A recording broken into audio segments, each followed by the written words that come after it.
तारीख 14 नवंबर को जो बिहार में जो सूरज खुलेगा ये तेजस्वी यादव के नेतृत्व में नई सरकार बनेगी। नीतीश कुमार होनहार वीरवान क्या कहते थे, मैं मिट्टी में मिल जाऊंगा, बीजेपी के साथ नहीं जाऊंगा। अगर बच्चा भी होगा ना तो कहेंगे हम नपुंसक है, आरजेडी वाले गए तो हमको बचा हुआ है, हम तो नपुंसक। दिखा जाएगा कि भारत का सबसे झूठा प्रधानमंत्री कौन था, तो वो सबसे भारत का झूठा प्रधानमंत्री नरेंद्र मोदी। 20 साल से उन्होंने कहा था मैं जब जीतूंगा 14 में 2 करोड़ लोगों को नौकरी दूंगा। क्या नौकरी दी? हर खाते में 15 लाख आएगा। क्या हर खाते में 15 लाख? बिहार के महान विद्वान सम्राट चौधरी जी कहते थे मैं पगड़िया तहिए खोलूंगा जहिया मैं नीतीश कुमार को गद्दी से उतार दूंगा। और नीतीश कुमार का जाकर चल, हम लोग बैकफुट पर नहीं है, जनता की अदालत में हम लोग आगे चल रहे हैं। भाजपा की स्थिति बिहार में सही नहीं है। मोदी जब जब डरता है ईडी को, सीबीआई को, पुलिस को आगे करता है। हम लोग ना डरे हैं ना डरने वाले हैं। संघर्षों का हम लोग आदि हैं। हम गर्व से कहते हैं कि हम लोग लालूवादी लोग हैं। हम लोग किसी से ना डरे हैं ना डरेंगे। जनता की अदालत में हम लोग बहुत ऊपर चल रहे हैं। हम लोग डरने वाले नहीं है नरेंद्र मोदी से, इसकी ईडी और सीबीआई से। इसको जो करना है सो करे। क्या लगता है एक तरफ सीटों का शेयरिंग हो गया है और इस तरफ है कि जो लालू परिवार और उनके 14 समेत दिल्ली पहुंचे। अरे भाई सीटों का शेयरिंग यहाँ पे 1 दिन के अंदर आपको घोषणा हो जाएगी, उसके लिए आप क्यों चिंतित है? बेगानी शादी में अब्दुल्ला दीवाना, उनका तो आज तक दूल्हा क्लियर नहीं हुआ कि इसमें मुख्यमंत्री कौन बनेगा बीजेपी का। वो कहते हैं नीतीश जी को पहले कहते तब कि क्यों नहीं अनाउंस कर रहे हैं नीतीश कुमार बनेंगे या कोई बनेंगे। उनका तो दूल्हा के लिए, हमारा तो दूल्हा यहाँ क्लियर रहते हैं, तेजस्वी यादव बिहार के मुख्यमंत्री होंगे।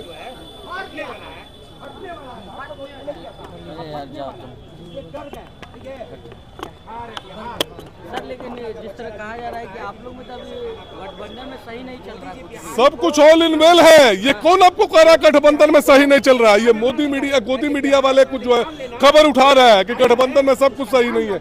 इनमें देखिए जीतन राम मांझी जो अलग विधवा विलाप कर रहे हैं, वो क्या नाम है उनका, उपेंद्र कुशवाहा अलग विधवा विलाप कर रहे हैं। चिराग पासवान को मनाने के लिए नित्यानंद राय के घर में मीटिंग हो रही है। इनमें सब कुछ सही नहीं, हमारे में ऑल इन वेल है, सब कुछ सही है। अरे कहाँ से आप लोग भैया सब खबर सुन लेते हैं? अब कहने के लिए तो लोग सीता माता पर भी आरोप लगाते थे कि रावण के घर में रह कर आई है। सब बात नहीं सुनिए, ऑल इन वेल है। 1-2 दिन के अंदर घोषणा होगी। हम लोग 2/3 बहुमत के साथ में सरकार बनाएंगे। 14 नवंबर को जो बिहार में जो सूरज खुलेगा ये तेजस्वी यादव के नेतृत्व में नई सरकार बनेगी। क्या लग रहा है? अमित शाह ने कहा था 1 महीने पहले कि तेजस्वी को चुनाव लड़ने तक नहीं छोड़ेंगे। अरे भैया ये तो बात बिल्कुल सही उनके मुंह से निकल गई। अमित शाह जब जब डरते हैं ईडी को आगे करते। देखिए भारत में चुनी हुई सरकारें को तंग किया जाता है। हेमंत सोरेन के साथ क्या किया गया था, केजरीवाल के साथ क्या किया गया था, ममता बनर्जी को तंग किया गया था। ये लोग जो है जनता की अदालत में जीत नहीं सकते, लोगों का जन समर्थन इनके पास है नहीं, तो ये क्या करेंगे? ईडी को, सीबीआई को, पुलिस को, यही सबको आगे करके चुनी हुई सरकारों को तंग करते हैं। क्या लग रहा है चुनाव को देखते हुए जो आगे चल रहा है आरोप तय हुआ? देखिए चुनाव में जब जब मोदी डरता है ईडी को, सीबीआई को आगे करता है। देखिए इनके जो विचारों के अनुकूल सरकार नहीं होती उनको हमेशा टॉर्चर किया जाता है। कुछ दिन पहले देखिए पंजाब में बाढ़ आई थी, तो पंजाब में बाढ़ थी, क्या पंजाब इस देश का हिस्सा नहीं है? वहां नरेंद्र मोदी गए, इनका कोई बयान आया, इनका कोई ट्वीट आया? ये 1 नंबर के फ्रॉड लोग हैं। ये बिहार में आते हैं, नरेंद्र मोदी तो कहते हैं मोतिहारी मिल चालू होगा, कर चाय की चीनी पिए, इसकी चीनी का चाय पिएंगे तो हम आपसे वोट मांगने आएंगे। वो चीनी मिल कहाँ चली गई? बनारस में जाते हैं तो कहते हैं मैं गंगा मैया का बेटा हूँ, मुझे गंगा मैया ने बुलाया है। और बांग्लादेश में जाते हैं तो कहते हैं मैं बांग्लादेश की आजादी में मैं जेल गया। नरेंद्र मोदी कहते हैं मैंने चाय बेची, चाय इनकी किसी ने पी ये नहीं पता है, ना इनकी केतली नजर आती है जिस केतली में उन्होंने चाय बेची। कभी कहते हैं मैं भीख मांग कर खाता था, भीख मांगने वाले का कटोरा भी आज तक पब्लिक को नहीं दिखाया गया। कभी कहते हैं मैं एमए पास हूँ, कभी कहते हैं मैं बीए पास हूँ, आज तक डिग्री ये नहीं दिखा सका। ये झूठ की दुकान चलाते हैं। खाली सब अगर इतिहास लिखा जाएगा कि भारत का सबसे झूठा प्रधानमंत्री कौन था, तो वो सबसे भारत का झूठा प्रधानमंत्री नरेंद्र मोदी। लेकिन बिहार में आके कह रहे हैं ना कि हमको 5 साल मौका दीजिए, 1 करोड़ रोजगार। 20 साल से उन्होंने कहा था मैं जब जीतूंगा 14 में 2 करोड़ लोगों को नौकरी दूंगा। क्या उन्होंने नौकरी दी? हर खाते में 15 लाख आएगा। क्या हर खाते में 15 लाख आया? ये झूठे हैं, फ्रॉड है, ये झूठ की दुकान चलाते हैं। आज इनको सूझ रहा मैं साल में 1 करोड़ लोगों को नौकरी दूंगा। जो 14 में जो उन्होंने वादा किया था, उस वादे को कितना उन्होंने पूरा किया मैं पूछना चाहता हूं नरेंद्र मोदी से।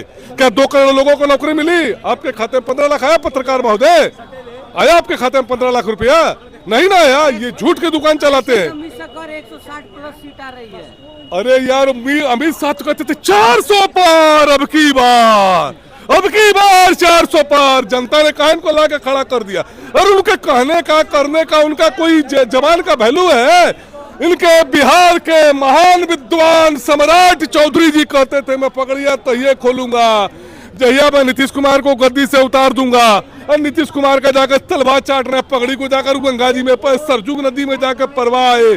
यही नीतीश कुमार होनहार वीरवान क्या कहते थे मैं मिट्टी में मिल जाऊंगा, बीजेपी के साथ नहीं जाऊंगा।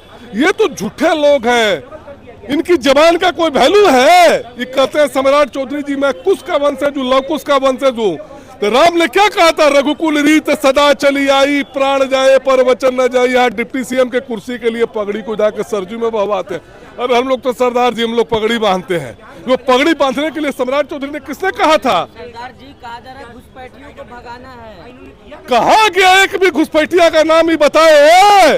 ये कहते थे काला धन आवेगा, काला धन में एक तरफ फलाना नेताओं ने काला धन जमा किया है। आज 14 साल में बता में कितना काला धन मोदी जी लाए, कितने लोगों का नाम सार्वजनिक किए मोदी जी। सरकार में घुसपैठिया घुसे अमित शाह। अरे हम भी लोग घुसपैठिया हैं उनकी नजर में। घुसपैठिया हम नहीं, घुसपैठिया वो है गुजरात से आए बिहार में घुसपैठ करने के लिए। हम लोग तो इसी मिट्टी में जन्मे, इसी मिट्टी से मरेंगे, इसी मिट्टी में जन्म। जय श्री राम को जिताना इस बार, जय श्री राम की जीत होगी। तो राम जी चुनाव लड़ रहे हैं? अब वही लोग नहीं, राम जी अगर ऊपर से चुनाव लड़ रहे हैं, सीता मैया का नाम नहीं ले सकते, सीताराम नहीं कह सकते हैं। राम जी पर आकर चुनाव लड़ रहे हैं। ये देखिए झूठ सच की दुकान चलाते हैं, झूठ सच बोलना इनका मुख्य पेशा है। जो भगवान को राम को धोखा देते वो इंसान को छोड़ेंगे? रामनवमी में किसी चीज का शादी ब्याह होता है तो लगन मुहूर्त होता है, लगन मुहूर्त में शादी ब्याह होता है, खरमास में शादी होता है, पितरपक्ष में शादी होता है हिंदू रीति के अनुसार। ये तो उधर के राम मंदिर का ओपनिंग जो था रामनवमी 4 महीना बाद था, उससे पहले करा दिए कि चुनाव में वोट लेंगे। अयोध्या में भगवान राम ने इनको खुद हरा दिया, अयोध्या इनकी सीट जीते हैं, अयोध्या में भगवान राम ने इनको खुद हरा दिया। अरे ये तो फ्रॉड लोग हैं, झूठे लोग हैं। लगातार भाजपा ये कह रहे हैं कि नौवीं फेल है, प्रदेश कहाँ संभाल पाए? प्रदेश इनका सम्राट चौधरी कितना फेल है जरा बताएं। सम्राट चौधरी कब मैट्रिक पास किए थे? अपनी डिग्री को सार्वजनिक करें। मैं चैलेंज करता हूं, सम्राट चौधरी बताने का काम करें। नरेंद्र मोदी अपनी डिग्री बताने का काम करें। नरेंद्र मोदी कितना पढ़े लिखे, कभी बीए पास है, कभी एमए पास। अगर आपसे पूछा जाएगा, हमसे पूछिए मैट्रिक पास कब है, मैं आपको डिग्री दिखाने के लिए तैयार हूँ, क्योंकि मैं सच्चा हूँ। वो अफिडेविट नहीं, अफिडेविट को हफिडेविट बोलते हैं। हफिडेविट हमको हुआ, बिहार सरकार को प्लेंटी हुआ, उनको तो बोलना शुद्ध नहीं आता, इंग्लिश कैसे बोला जाते? हाँ, हफिडेविट दिया उसका, वो हफिडेविट दिए हैं सम्राट चौधरी। उनसे हफिडेविट लीजिए पहले, उनसे हफिडेविट पूछे देंगे। में बोलने पड़े हुए हैं। अरे भैया उसका पहले हफिडेविट लीजिए ना, हफिडेविट उनसे लीजिए। अरे झूठ सच की दुकान चलाते, उसको बोलना 4 लाइन शुद्ध नहीं आता, लफुआ गिरी करता है, वो क्या बतियाएगा, हम लोग से बात करेगा? बिहार के भविष्य मुख्यमंत्री हैं, बिहार का भविष्य को कहा, भावी मुख्यमंत्री हैं। उनका देखिए चाल चलित्र चेहरा क्या है। वो किसी में उम्र देते हैं अपनी 28 साल 2005 में, 2010 में उनकी उम्र 30 साल होती है। 5 साल में सब कुछ 5 साल बढ़ता है, 2 साल बढ़ते हैं। 2020 में 10 साल उनकी बढ़नी चाहिए तो उनकी उम्र 51 साल हो जाती है। कोर्ट में अंडर एज का सर्टिफिकेट जमा करके वहाँ केस खत्म कराते हैं कि हम जुवेनाइल कोर्ट से, हम भी अंडर एज हैं, बालपन में अपराध किए।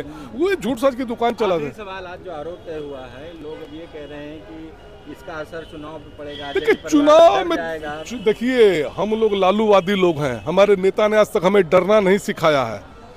हम लोग कभी ना डरे थे, ना डरे हैं, ना डरेंगे। आज बीजेपी के हम लोग गोद में चले जाते तो हम लोग पाक साफ हो जाते, लेकिन हमारे नेता ने कभी बीजेपी के साथ समझौता करने का काम किया? हम लोग हमेशा इनकी खिलाफत करते हैं, शुरू से करते हैं, करते थे, करते हैं, करते रहेंगे। कोई असर नहीं पड़ेगा। जनता बदलाव के मूड में आ चुकी। इनका तमाम मंत्री तो जहां जा रहा है पब्लिक चहेट चहेट का पीट रही है, चहेट चहेट का पीट रही है पब्लिक। इनकी पब्लिक सब जागरूक हो चुकी है। ये झूठ साच बोल के, अरे भैया अब उनके घर में बच्चा भी होगा ना तो कहेंगे हम नपुंसक है। आरजेडी वाले गए तो हमको बच्चा हुआ है, हम तो नपुंसक है। अरे जेडी मर्द है जो जाकर बच्चा पैदा किया हमारे घर में। हाँ बस हम लोग मर्द आदमी है, उनके घर में बच्चा भी होगा ना, वो भी कहेंगे हम लोग तो नपुंसक, हम लोग तो कुछ कर ही नहीं सकता। आरजेडी वाला गया, हमारे घर पर बच्चा हो गया, ये आरजेडी की देन है। अरे लाठी वो कहेंगे, वो कहने के लिए कहेंगे हमारे घर में जो बच्चा हुआ है भी आरजेडी की देन है, हमारी देन नहीं है। हम तो नपुंसक है, ये तो सब आरजेडी का देन है।